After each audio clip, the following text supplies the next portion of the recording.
The ballroom glittered with opulence. Crystal chandeliers poured golden light over polished marble floors, and the air was thick with perfume, champagne, and quiet competition. Here, reputations were currency, and money was paraded like a crown. Yet among the sea of polished heirs and seasoned moguls stood a woman who had carved her place not by inheritance, but by grit. Her name was Maria Turner, a 39-year-old CEO who had risen from near obscurity to the helm of one of the fastest-growing tech firms in the country. Maria's company had started in her small apartment with nothing but an idea, a refurbished laptop, and a heart set on proving that dreams could outlast circumstance. 7 years later, her business was worth hundreds of millions. Tonight, she stood on the brink of closing a $900 million deal with the Whitfield family, one of the richest dynasties in America. For the Whitfields, this was just another feather in their crown. For Maria, it meant recognition that every late night and every sacrifice had been worth it. She wore a deep emerald gown that hugged her with confidence, but beneath her steady poise, her pulse raced. She felt the weight of the eyes upon her, eyes that judged her not just as an outsider to this billionaire circle, but as a black woman daring to stand on equal ground. She inhaled slowly, reminding herself she had earned this space. It was Mason Whitfield, the eldest son, who struck first. Towering in his tuxedo, his voice carried not charm but arrogance as he approached her in the crowd. "So you're the woman we're about to drop $900 million on," he said, loud enough for people nearby to pause their conversations. Maria lifted her chin and replied evenly, "I'd call it an investment in growth, not a drop." Mason chuckled, the kind of laugh meant to draw others in. "Growth? You've built a nice little startup. But let's be honest. Compared to what we've created, it's like a lemonade stand next to a skyscraper." The word stung, but Maria's face betrayed nothing. She had heard worse in her life, though not usually from a man who had been handed everything on a silver platter. Soon after, Amelia Whitfield, Mason's younger sister, joined the conversation. Her gown shimmered with sequins that caught every bit of light in the room, but her words dripped with disdain. "Honestly, Mason, I still don't understand why father's even entertaining this. $900 million for this?" Her hand gestured casually toward Maria, as if her very existence was negotiable. Polite laughter bubbled from the circle surrounding them. Each chuckle was sharper than a blade. Maria's throat tightened, but she remained calm. She had learned long ago that composure could be more powerful than any retort. Still, the humiliation was deliberate, public, and heavy. She thought of her employees, dozens of them, who trusted her to fight for them, who looked to her as proof that barriers could be broken. She couldn't let them see her falter. And then came the words that cut deeper than the rest. Nathaniel Whitfield, the patriarch, who had stood quietly sipping bourbon, finally spoke. His voice was calm but unyielding. "Maria, you've done well for someone from your background. But let's face reality, you're not one of us. People like us, we're born to build legacies. People like you should be grateful when families like ours invite you to the table." The phrase, "people like you," landed like a hammer against her chest.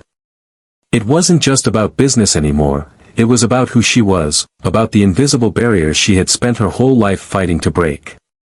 For a brief moment, she felt the echoes of her past, being told she wasn't the right fit, being passed over for funding, being underestimated at every step. But alongside the pain came something fiercer, resolve. She looked Nathaniel straight in the eyes, her voice unwavering. "You're right. I don't belong at your table." The room fell silent.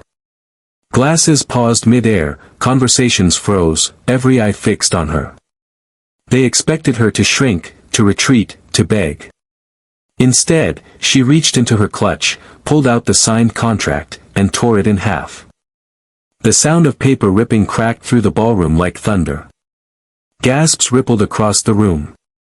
"I don't need your deal," she continued, her voice calm but charged with electricity. "And I don't need your table. Because I've built my own, and one day, when people talk about legacy, it won't be your name they remember. It will be mine.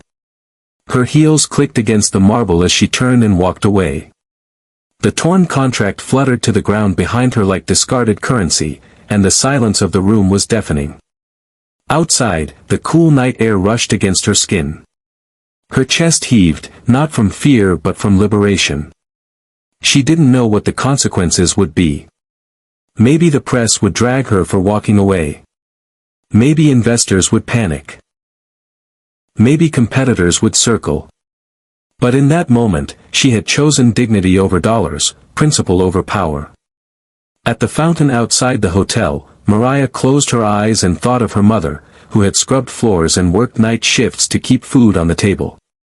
She thought of her younger self, typing on an old computer in a cramped apartment, convinced that one idea could change her life. She thought of every no she had turned into a yes. This was not the end of her story. It was the beginning of a new chapter. The morning after the Whitfield Gala, headlines lit up every major news outlet.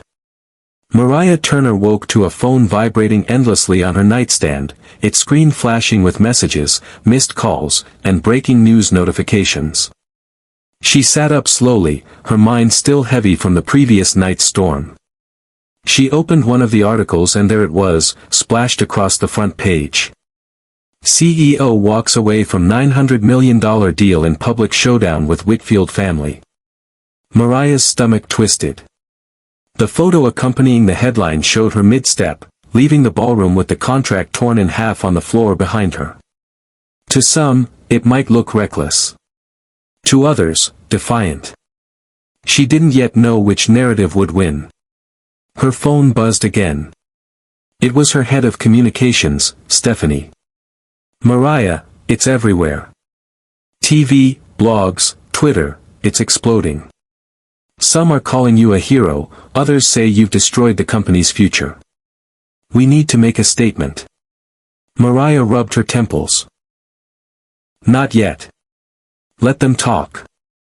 Let them decide what story they want to tell before we tell ours. But she couldn't ignore the fear gnawing at her. $900 million wasn't just money, it was stability, security, the kind of deal that could shield her employees from the brutal swings of the market. What if she had doomed them with her decision? What if her pride had cost them their jobs? Later that morning, she walked into her office in downtown Chicago. Her staff was already buzzing, whispering, glancing at her as she stepped inside. Some eyes were wide with admiration, others with worry. In the conference room, her leadership team gathered around the long oak table. "Mariah, are we safe?" one of the managers asked. "Investors are calling non-stop. They're nervous. Some are furious." "We're safe," Mariah said firmly, though the weight in her chest betrayed her calm tone. "We didn't build this company on their approval, and we won't collapse without it. Our vision is the same. Our work doesn't change." The room was silent. Then, Stephanie leaned forward. "Mariah, you should see this." She opened her laptop and turned it to face the team. On the screen was a trending video clip from the gala. It showed Mason and Amelia mocking Mariah, Nathaniel delivering his cutting words, and then Mariah tearing the contract in half. The caption read, "She chose dignity over millions." The video had millions of views already, with comments pouring in.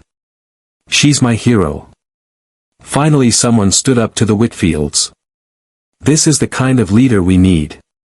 Mariah stared at the screen, stunned. She had expected ridicule, maybe pity. But instead, strangers were rallying to her side. Hashtags with her name were trending. Former employees of the Whitfield empire were even chiming in, sharing stories of arrogance, entitlement, and exploitation. Still, not everyone was supportive. Other articles accused her of being impulsive, unprofessional, incapable of handling high-stakes deals. Financial analysts debated whether her company would survive without the Whitfield partnership. The world seemed split in two, and Mariah was caught in the middle. That afternoon, she received a call from one of her earliest investors, a retired entrepreneur named David Pierce who had believed in her vision when others turned her away. His voice was calm but direct. "Mariah, you know I respect you more than anyone. But I need to ask, why did you do it?" She hesitated. "Because I won't let anyone buy me at the cost of my dignity. I've fought too hard to sit at their table only to be told I don't belong. If I gave in last night, then every young woman, every person of color who looks at me and thinks they can do this too would have seen me accept less than I deserve." David was quiet for a moment, then he said, "You may have just turned this company into something far bigger than money can buy. Don't lose faith." When the call ended, Mariah felt tears prick her eyes. She thought of the people watching her, her staff, her family, young entrepreneurs who had written to her in the past saying she inspired them. Maybe this wasn't the mistake it first seemed. Maybe it was a spark. The next week tested her like never before. 2 investors pulled out, worried about backlash. A magazine cover labeled her the CEO who walked away from almost $1 billion. Competitors whispered that her company was doomed. But in the same breath, her social media exploded with support. A clip of her walking out of the gala had been set to inspirational music and was going viral. High school students were sharing it. Business schools were dissecting it. Activists were calling her an icon. And then, an unexpected call came. It was from Evelyn Jacobs, a philanthropist and investor known for backing underrepresented founders. Evelyn's voice was warm but strong. "Mariah, I watched what you did. That wasn't a mistake, that was leadership. I'd like to talk about investing in your company. Not to own it, not to change it, but to help it grow on your terms." Mariah's breath caught. "On my terms?" "Yes. Because I believe your table is worth sitting at." Mariah closed her eyes and let the words sink in. For the first time in days, the fear in her chest loosened. She realized something profound. By walking away from the Whitfields, she hadn't lost $900 million, she had gained something priceless. A voice. A movement. A story bigger than a deal. The weeks that followed became a whirlwind Mariah could never have predicted. Her inbox overflowed with invitations, from talk shows, universities, even international conferences. Everyone wanted to hear from the woman who had walked away from nearly $1 billion rather than accept disrespect. But Mariah wasn't interested in fame for its own sake. She was focused on her company, on her people, on proving that success could be built without compromising dignity. With Evelyn Jacobs stepping in as a new investor, and others inspired by her story, the financial gap left by the Whitfields quickly closed. In fact, Mariah had more offers for partnerships than she could realistically accept. One evening, she gathered her entire team in the office. The mood was electric with anticipation. People who had been nervous just weeks ago now brimmed with pride. Mariah stood before them, her voice steady but warm. "I want to thank every single one of you for believing in this dream," she began. "What happened with the Whitfields wasn't about me, it was about all of us. About proving that we don't need to beg for a seat at someone else's table. We can build our own. And when we do, we don't just make space for ourselves, we make space for everyone who comes after us." The room erupted in applause, but Mariah's eyes shone with quiet emotion. She saw in her employees' faces the reflection of her own journey, the long nights, the doubts, the sacrifices. They weren't just working for a paycheck. They were building something that meant something. A month later, she stood on stage at a national leadership summit, the same kind of event she had once only dreamed of attending. Thousands filled the auditorium, and millions more tuned in online. The moderator introduced her as the woman who chose principle over profit. Mariah stepped up to the podium, the lights bright on her face, and for a moment, she felt the weight of the journey that had brought her here. "When I was a little girl," she began, "I watched my mother work herself to exhaustion so I could have a chance at a better life. People told me my dreams were too big, too unrealistic, too far out of reach. They said people like me didn't end up leading companies or making deals with billionaires. And maybe they were right, because I didn't come here to fit into their world. I came here to build a new one. The crowd broke into applause, but she lifted her hand gently, asking for silence. A few weeks ago, I was told I should be grateful to even be at the table. That I wasn't born into legacy. And maybe I wasn't. But here's what I know, legacy isn't something you're handed, it's something you build.